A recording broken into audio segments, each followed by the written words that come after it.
Jadi kadang-kadang secara tidak sadar kita orang tua di rumah pun tidak mengindahkan hak-hak anak sebenarnya. Benar sekali.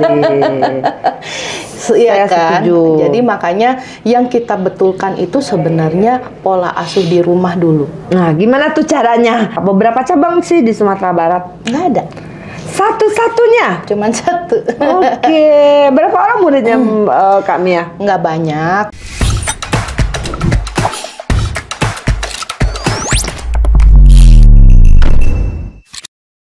Assalamualaikum warahmatullahi wabarakatuh. Ketemu lagi bareng Uni di Potser bareng Uni. Aduh. Pendiri Sekolah Alam Minangkabau. Itu materi kita hari ini ya. Pemerhati sosok anak yang tidak suka dengan pendidikan konvensional, di mana pendidikan karakter itu seharusnya bersifat pendidikan menjadikan anak lebih menguasai bidang masing-masing dan menjadi pemimpin untuk bidang yang di dalam diri anak tersebut. Di balik dunia sekolah konvensional dengan tembok tinggi, kurikulum kaku, dan jadwal padat, namun di sisi lain ada sekolah alam di mana ruang belajar bebas, pohon adalah papan tulisnya, tanah adalah laboratoriumnya, dan alam adalah guru sejati. Kita akan mendengarkan dari seorang yang berani berbeda, bahkan tidak memakai sistem pendidikan konvensional. Perkenalkan, dia adalah Kak Mia Maharani, pendiri Sekolah Alam Minangkabau.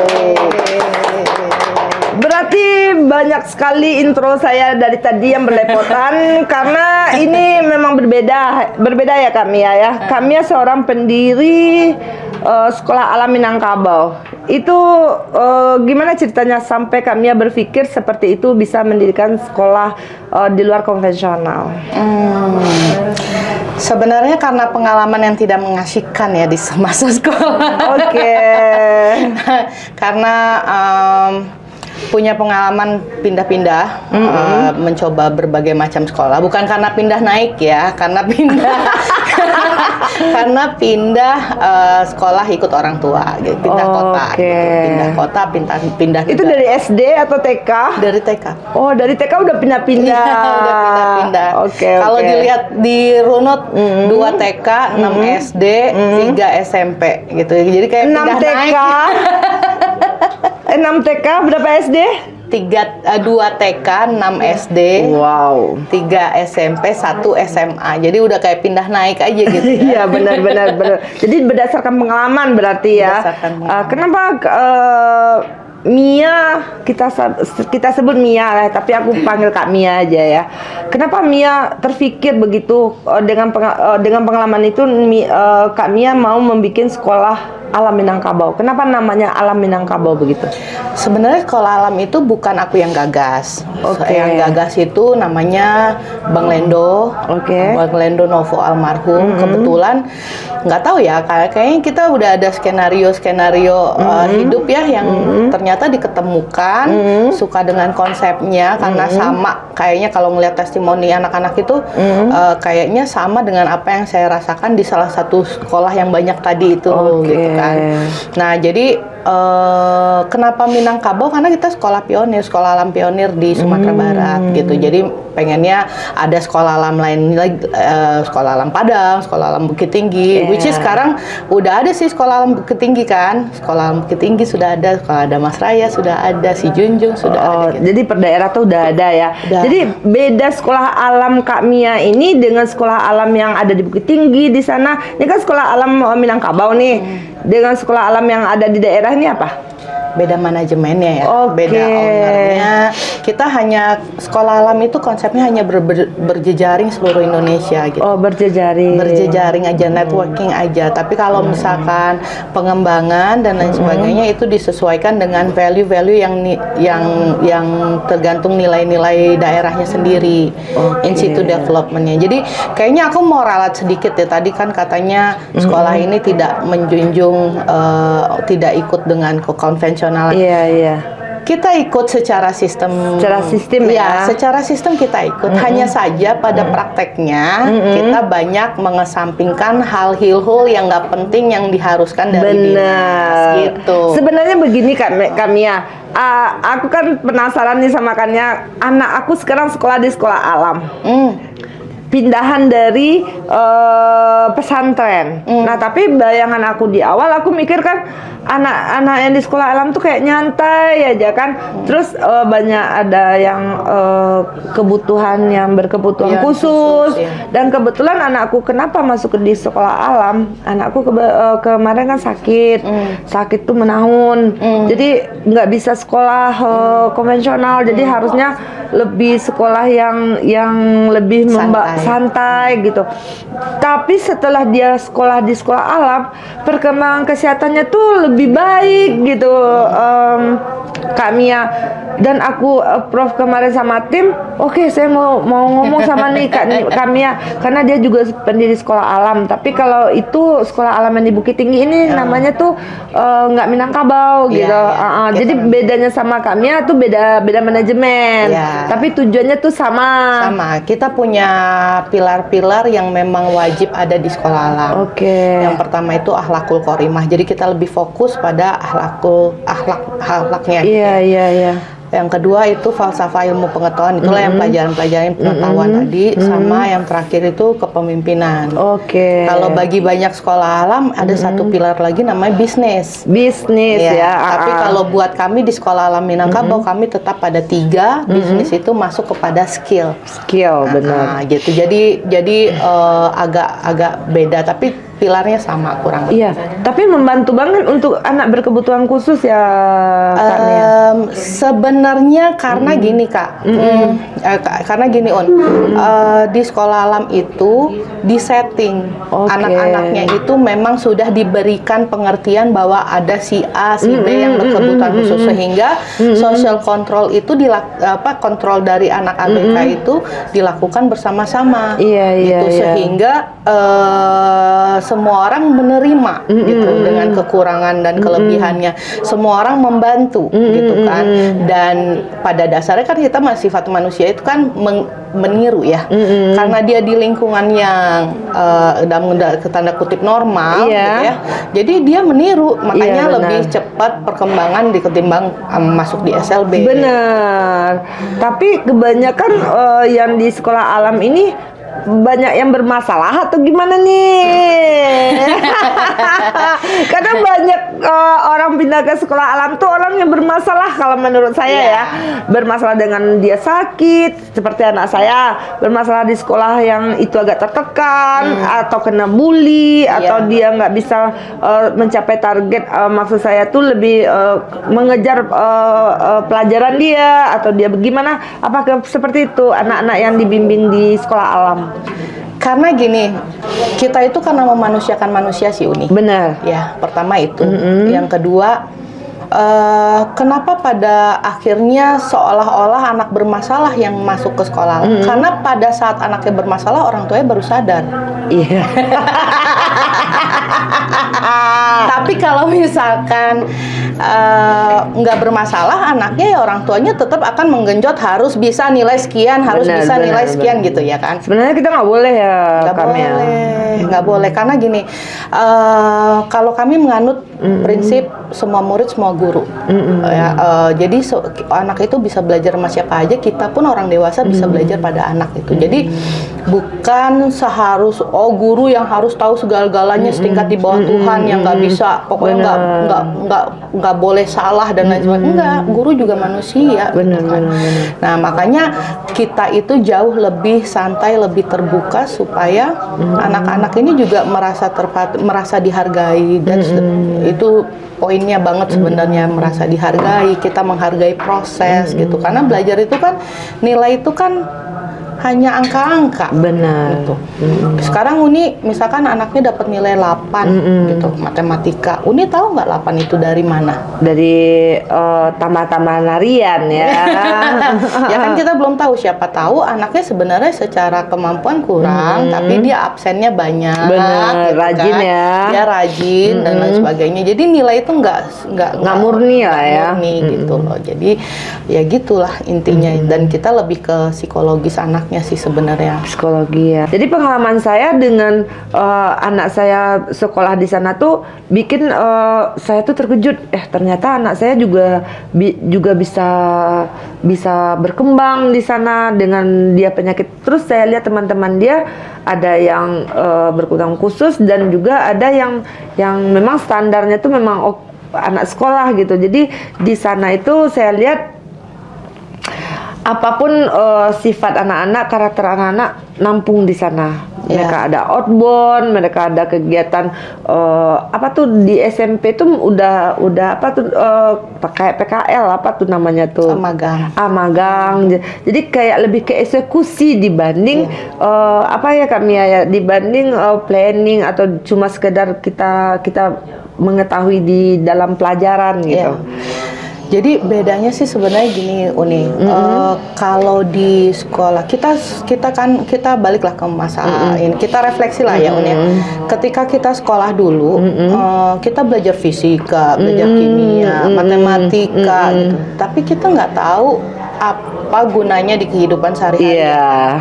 Nah, kalau di sekolah alam itu lebih yang kayak oke, kamu belajar ini karena nanti kamu akan begini ketemu nanti di sini gitu. Jadi lebih praktikal gitu. Jadi tahu bahwa oh ya, aku tuh harus belajar ini karena aku mau begini gitu. Jadi tahu gitu, menyadari dengan sadar dia oke, gue mau belajar gitu.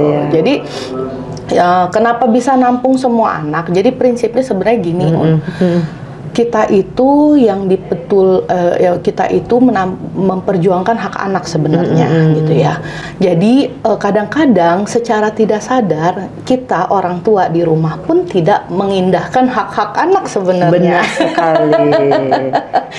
Iya kan? Setuju. Jadi makanya yang kita betulkan itu sebenarnya pola asuh di rumah dulu. Nah, gimana tuh caranya? Kita kan penasaran nih gimana cara pola asuh untuk anak tuh yang sebenarnya yang harus kita pahami nih. Karena parenting anak ini kan sebagai ibu rumah tangga, apalagi kita pekerja, jarang kita mau memberi effort yang lebih nih ke anak gitu. Banyak sih ya. Sebenarnya apa yang terjadi di rumah itu bisa tercermin dengan kondisi anak di sekolah gitu.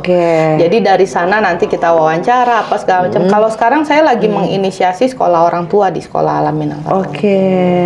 Kerjasama dengan keluarga kitanya Najla Shihab. Kebetulan saya juga rangkul relawan keluarga kita. Jadi saya menggunakan kurikulumnya untuk sekolah orang tua di sekolah. Gitu. Orang tuanya disekolahin ya. Karena intinya anak ini gimana cara orang tua mengatur atau mengarahkan atau mendidik begitu ya kan ya. Jadi intinya gini, kalau anak-anak sudah selesai di rumah, ya maksudnya pola asuh sudah benar, hak-haknya terpenuhi, komunikasinya baik dengan orang tua, perhatiannya tercukupi, itu mau dicekokin pelajaran apa aja jadi. Saya terdistract nih. Jadi gimana maksud kami ya nih perhatian. Nah, kalau kita sebagai kita perempuan nih ya, sebagai kita seorang pekerja atau kita wanita karir yang harus mencari sesuap nasi untuk anak kan kebetulan nih kita nggak ada waktu yang penuh nih untuk anak. Gimana cara parentingnya menurut Kak Mia? Anak-anak itu juga nggak greedy kok gitu kan. Anak-anak itu cuma butuh 15 menit dari waktu kita secara quality gitu. Bener sekali. Dia nggak greedy, dia tahu. Saya setuju. Dia punya pemahaman bahwa ibu saya bekerja, bapak saya bekerja dan mencari nafkah untuk saya gitu ya. Tapi kita butuh bermain asik bersama itu selama 15 menit. Minimal 15 menit satu hari kita harus memberikan effort ke dia gitu ya. Terus kalau kalau misalnya apa tadi poin yang Kak Mia bilang tadi? Ya, ada perhatian, terus nggak ada masalah suami istri sebagai orang tua. Itu satu lagi yang banyak di lingkungan kita kan jelas-jelas saja ya bagi netizen kita yang sama problematiknya dengan yang aku alami atau sebagian kita alami. Kalau dalam rumah tangga itu kayak divorce, udah ada perceraian, itu gimana mental anak-anak? Saya divorce. Saya divorce tapi menikah kembali. Tapi kan ada jeda di mana yang tidak ada sosok orang ayah ya di situ. Tapi itu gimana kita bisa memberi penjelasan, gimana kita bisa mengajak, mengalihkan, pokoknya tetap memperhatikan, tetap ini. Jadi anak saya ketika saya ngobrol sama anak-anak saya yang besar-besar gitu ya, kamu broken home nggak? Enggak, kan ibu selalu ada. Gitu. Saya juga anak dari orang tua yang broken, dan anak saya juga mengalami hal seperti itu. Nah, jadi saya rasa saya bisa memenuhi kebutuhan mereka tuh dari A sampai Z. Satu yang tidak bisa saya penuhkan, kasih sayang seorang ayah. Iya kan? Ya gini. Ayah itu sebenarnya sosok ayah itu nggak mesti dari ayah biologisnya juga, gitu ya. Jadi bisa dengan orang dewasa yang ada di sekitar kita. Gitu. Misalkan kakeknya, misalkan gitu. Nggak ada. Atau misalkan omnya. Nggak ada. Atau teman kita yang dekat tapi laki-laki yang bisa kita minta tolongin sebagai sosok ayah bisa juga gitu. Tapi bukan dengan begitu dia otomatis jadi ayahnya, enggak ya. Tapi ada sosok dewasa laki-laki yang akan memandu, yang akan memberikan perhatian itu. Iya, saya paham ya. Dengan pengalaman mungkin netizen yang lain juga ada pengalaman yang sama. Karena perempuan ini lebih dekat dengan sosok lebih nyaman dengan sosok laki-laki dibanding sosok perempuan atau ibunya gitu ya.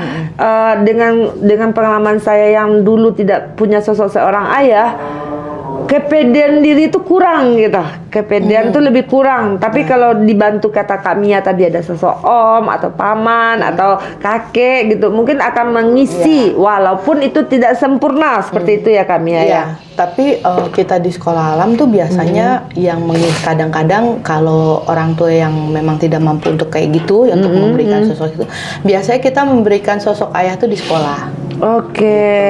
Kelihatan Bu, kelihatan yang mana yang memang butuh sosok ayah, yang mana yang butuh sosok ibu, gitu. Itu kelihatan. Dan di situ yang kalau di kita di sekolah Minangkabau tuh di situ kita yang mengisinya gitu. Gitu. Jadi emang kelihatan. Jadi sebenarnya kadang-kadang ada stigma bahwa orang tua saya bercerai maka saya adalah seorang broken home. No.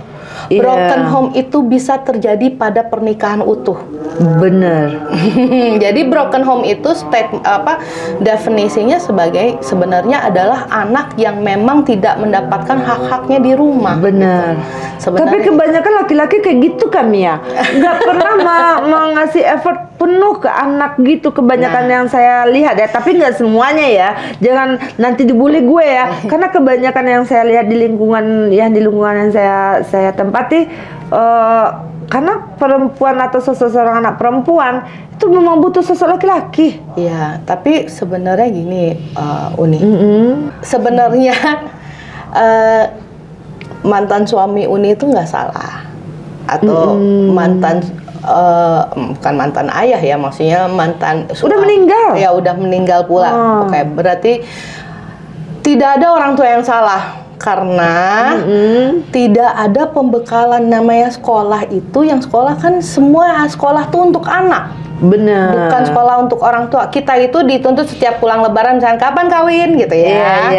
Terus habis itu nanti datang kapan punya anak. Benar. Gitu kan. Nggak ada yang sempurna ya. Ada pembekalan tentang orang tua, baik itu dari pemerintah pun tidak ada. Dari kalau misalkan ada orang tua yang aware dengan ini, mencari ke lembaga-lembaga psikologi untuk minta diberikan wejangan bagaimana mengasuh anak dan lain sebagainya. Tapi kan orang tua namanya orang dewasa gengsinya tinggi. Bener sekali. Jadi ketika dia menikah, oh habis itu gue punya anak, oh ya udah, gue punya anak, gue bisa kok gitu kan. Jadi it's kayak human instinct aja gitu kan jadinya. Tapi sebenarnya ada hal-hal yang memang sebenarnya harus dipelajari, harus diberitahu gitu, bahwa oh ternyata kita sebagai orang tua tuh nggak boleh begini, nggak boleh begitu, harus begini, harus begitu gitu. Itu kan harus ada yang tahu. Iya, tapi mental anak sekarang sama mental kita waktu masih anak-anak beda banget kami ya. Karena sekarang mental strawberry banget gitu.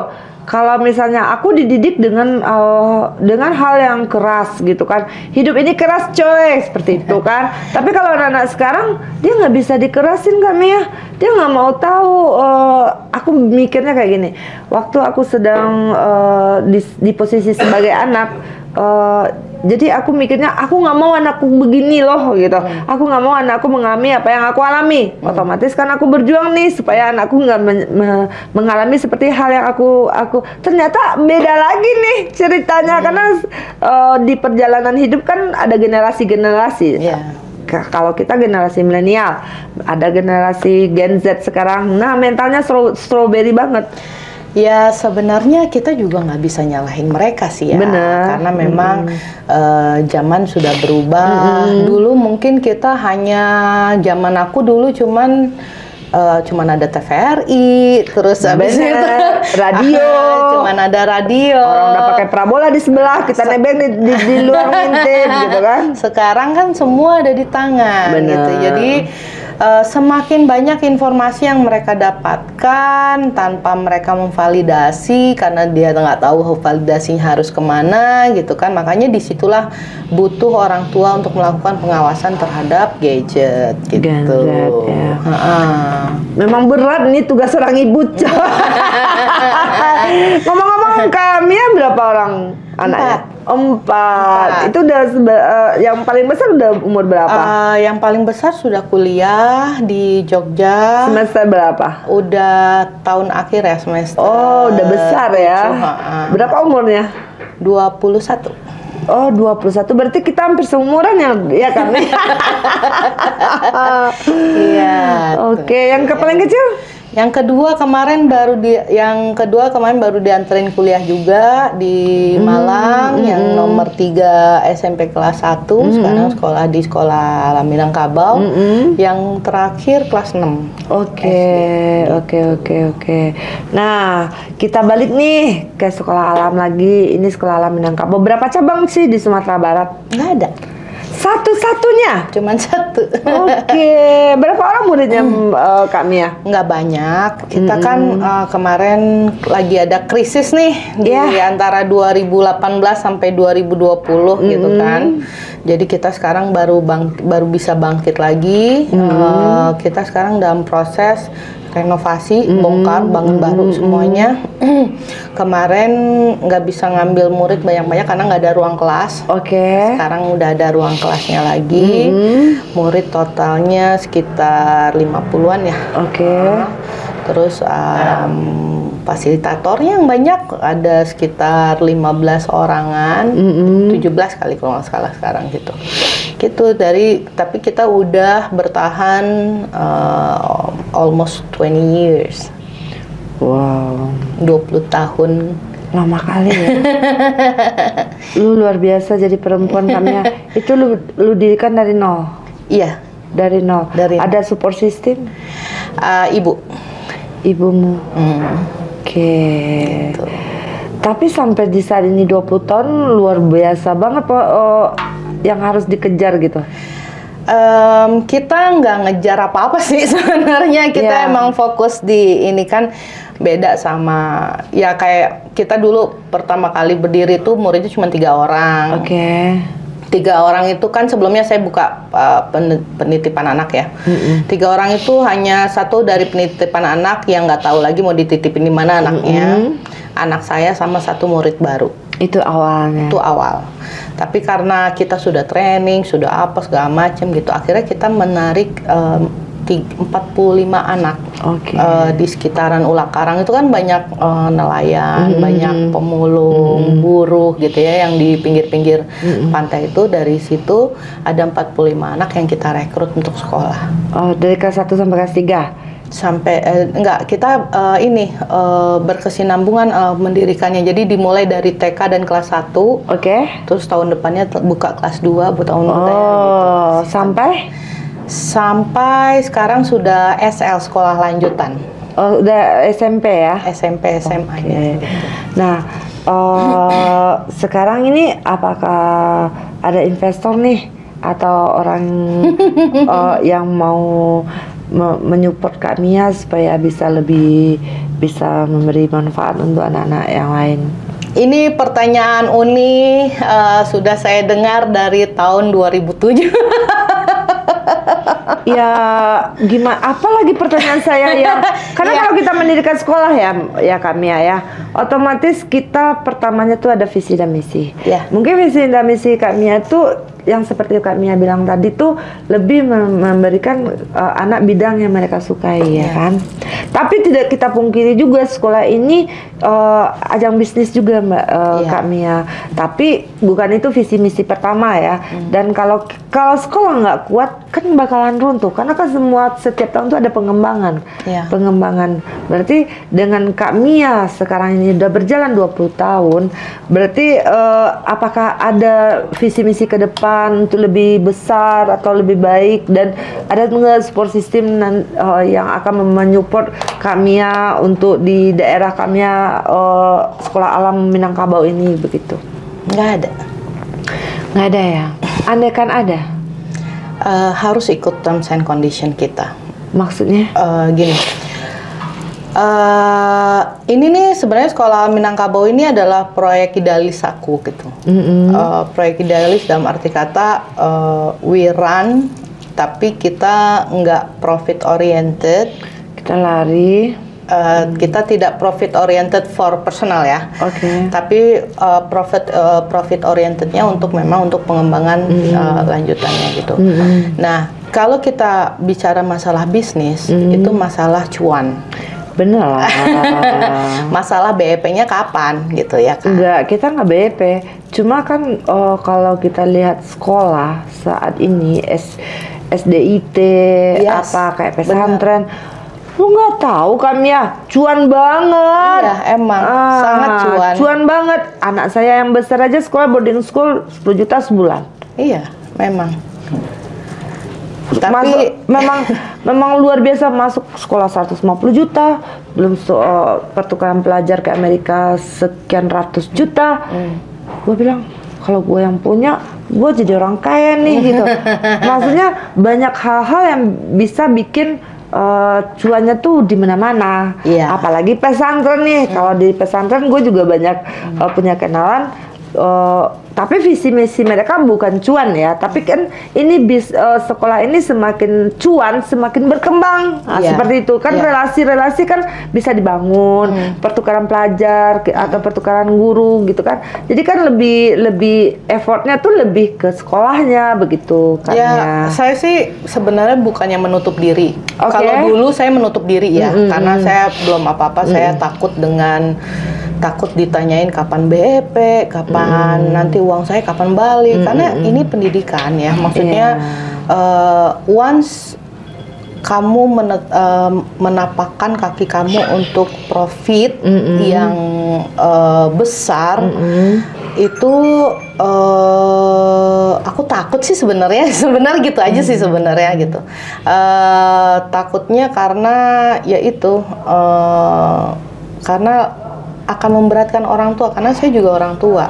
Iya, mindset kita kan untuk perkembangan nih, Kak Mia. Kalau misalnya si owner, kalau misalnya kalau di sekolah tuh apa namanya itu komisaris atau saya juga nggak apa? Yayasan. Yayasan. Apa? Kalau si orang yayasan nggak cuan, gimana dia bisa mengembangkan, gimana dia harus studi banding, gimana dia nggak harus membuat kurikulum yang baru begitu kan. Kalau kita sih sekarang target jangka pendeknya adalah cuannya itu untuk kebutuhan gaji guru sih sebenarnya. Berapa orang gurunya Kak Mia? Kalau guru kelas ada 8 ya. 8. Itu berapa gajinya satu guru? Belum UMR. Belum UMR. Berapa jam Kak Mia? Dari 8 jam. 8 jam. Berarti mereka kasih effort juga yang lebih untuk sekolah itu ya Kak Mia ya? Bedanya sekolah konvensional dengan sekolah kami adalah kalau sekolah konvensional kan selesainya siang ya, terus selesai sekolah ya udah pulang, gurunya juga pulang. Kalau kita enggak, kita juga sekarang sih pulang juga, tapi semasa prosesnya itu kan juga ikut lari-lari sama anak. Terus habis itu di mana sekolah-sekolah konvensional lain RPP itu kopi copas aja ya, copas dari flash disk orang, terus habis itu dia pakai itu gitu kan. Terus nanti pada prakteknya dia hanya menggunakan buku teks. Kita semua bikin sendiri. Gitu. Jadi emang disesuaikan dengan kemampuan anaknya, karena kan kita student centered. Iya, gitu. Tapi setelah 20 tahun berjalan ini, apakah ada anak murid yang sekarang ini udah berhasil nih Kak Mia? Udah ada yang kerja, udah ada yang menikah, sudah ada yang punya anak gitu kan. Terus ada yang, ya kita masih kumpul-kumpul kok sama alumni-alumni, masih kontak-kontakan, kita juga punya grup WhatsApp gitu. Udah, pokoknya tiap kita bikin acara mereka dateng gitu. Karena gini, mereka itu mempunyai kesan tersendiri gitu. Kita tuh punya kesan tersendiri di hati mereka, karena walaupun mereka udah masuk SMP negeri, SMP mana di luar SMA gitu, mereka tetap balik hanya untuk menanyakan pelajaran. Kekeluargaan itu lebih dapat ya, lebih dapat. Karena berarti visi kita untuk menjadikan sekolah itu sebagai rumah kedua itu dapat. Anak saya juga seperti itu. Iya, gitu.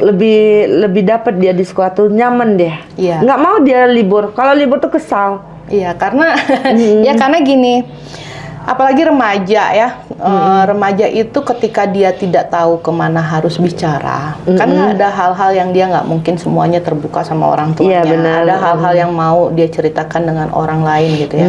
Ketika dia nggak punya rumah kedua gitu ya, itulah yang pada akhirnya nanti anak-anak tuh pada pelariannya ke hal-hal yang negatif. Iya, benar. Masuk ke lingkungan yang mungkin tidak baik gitu ya. Karena mereka mencari, karena lingkungan-lingkungan tidak baik itu ya strateginya kayak begitu, membuat mereka nyaman sama mereka gitu. Saya terdistract nih dengan hal yang negatif. Adakah Kak Mia menemukan anak-anak yang di luar batas? Maksudnya? Maksudnya kan misalnya dia main HP yang enggak umurnya dia, atau dia ada kesenjangan. Dulu ada sih pernah salah murid kita gitu ya, mungkin nggak tahu dia lihatnya di mana gitu ya. Kemudian dia mengajak temannya, tapi langsung ketahuan gitu ya, langsung ketahuan. Kita panggil orang tuanya, nih kamu apa nih kegiatan sama. Single parent juga gitu ya, dimana ibunya juga bekerja, nggak punya waktu untuk mengawasi anaknya gitu, tapi akhirnya terselesaikan sih sebenarnya yang kayak gitu-gitu. Itu di mana kecolongan sebagai orang tua anak yang ada kelainan seperti itu, Kak Mia? Dia kadang nonton film porno, kadang sekarang kita nggak tahu ya, kadang perempuan suka perempuan, laki-laki suka laki-laki. Kita kan nggak mengerti nih gimana cara kita melihat masa depan anak-anak sekarang ini begitu. Ya itu lagi sebenarnya masalahnya adalah di komunikasi orang tua gitu ya. Kalau kita di keluarga kita itu bilangnya kita itu harus punya hubungan reflektif. Baik antar pasangan, dengan orang tua, dengan anak gitu ya. Jadi kita selalu ngobrol nih gimana merefleksi apa kejadian-kejadian, apa hubungan-hubungan masa lalunya yang berjalan gitu, mengambil pelajaran apa yang pelajaran baik dari situ, apa pelajaran buruk. Sebenarnya menjadi orang tua yang reflektif tuh yang susah ya. Iya. Berarti kalau anak seperti itu tuh tetap kesalahan orang tua ya. Tetap ya. Karena kan memang harus jadi orang tua yang reflektif, yang kata Kak Mia tadi tuh harus paham dengan kondisional anak, dengan perubahan zaman seperti itu. Kita juga harus menempatkan diri kadang-kadang sebagai orang tua, kadang-kadang sebagai teman, teman curhat, begitu ya Kak Mia ya. Luar biasa sekali nih Kak Mia sampai ke psikologi anak. Ya harus tahu. Harus bener-bener nih. Terus kita nyambung lagi nih Kak Mia. Visi dan misi Kak Mia nih ke depan apa? Maksudnya visi dan misi kayak nyalek gue. Enggak, karena visi misi sekolah alam Minangkabau ini kan kita belum dapat spill ya gitu. Oh gitu.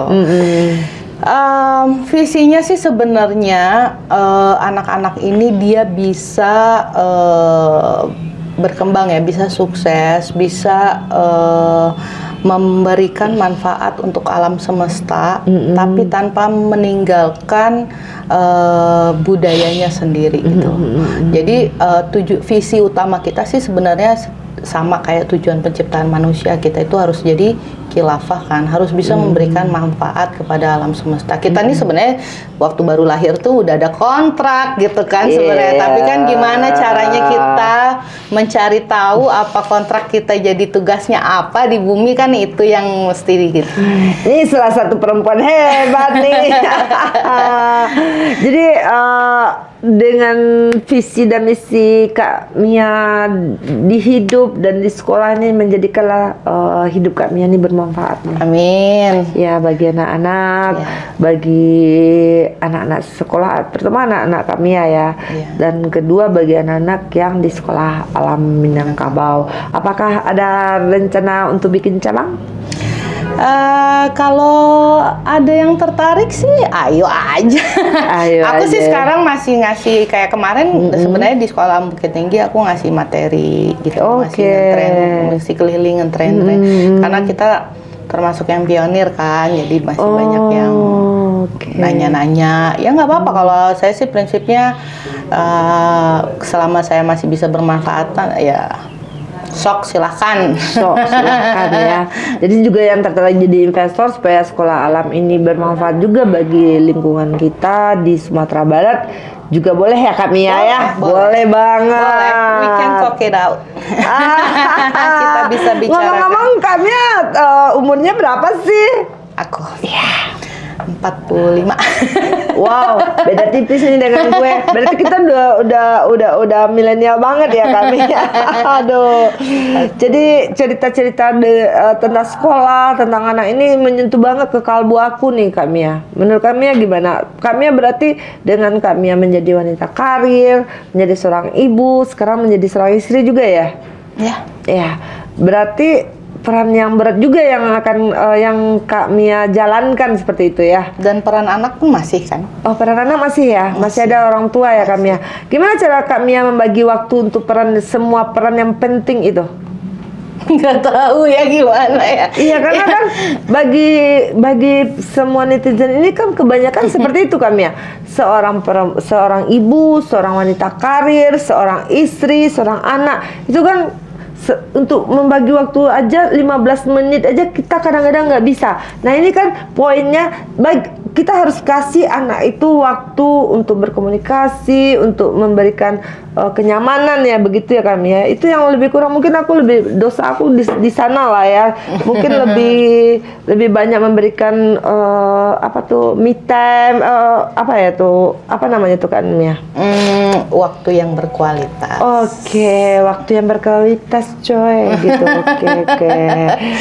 Berarti sekarang kami tuh statusnya sebagai kepala sekolah atau ketua yayasan? Enggak, aku ketua yayasan. Oh, berarti ada kepala sekolahnya lagi?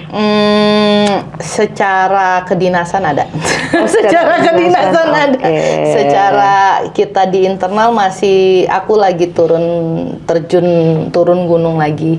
Jadi belum ada yang pimpinannya banget gitu, masih kita seleksi.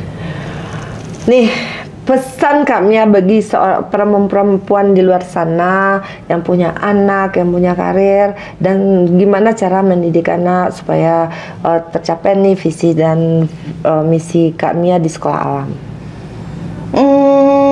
Ya sebenarnya sama anak itu Ya menjalin komunikasi sih sebenarnya. Komunikasi melalui komunikasi itu udah lengkap di situ, udah ada perhatian, sudah ada apa. Tapi asal komunikasinya bukan memerintah ya, apalagi menghardik ya. Itu ngomong ke diri sendiri nih gue.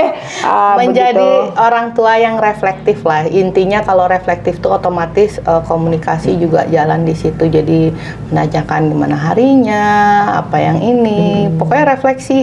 Intinya di kehidupan ini untuk kita bisa belajar itu adalah refleksi. Oke, banyak hal yang harus kita pelajari lagi sebagai orang tua, dan kita juga harus belajar sebagai seorang orang tua yang seperti program yang udah dibikin Kak Mia. Oke, sekarang kita udah sampai ke tahap intisarinya nih Kak Mia. Intisarinya aku sebagai seorang perempuan mengapresiasikan Kak Mia sebagai kepala yayasan yang bisa bikin sekolah alam seperti itu. Mana tahu nih kalau kita nanti next kapan hari sekolah Kak Mia nih bisa kita sharing, bisa kolaborasi atau gimana ya Kak Mia ya. Oke, terima kasih banyak Kak Mia udah mampir di Podsternya Uni sebagai perempuan yang hebat, salah satunya yang bisa mendirikan sekolah alam di Minangkabau. Sampai ketemu lagi Kak Mia. Terima kasih banyak. Sama-sama Kak Mia. Assalamualaikum warahmatullahi wabarakatuh.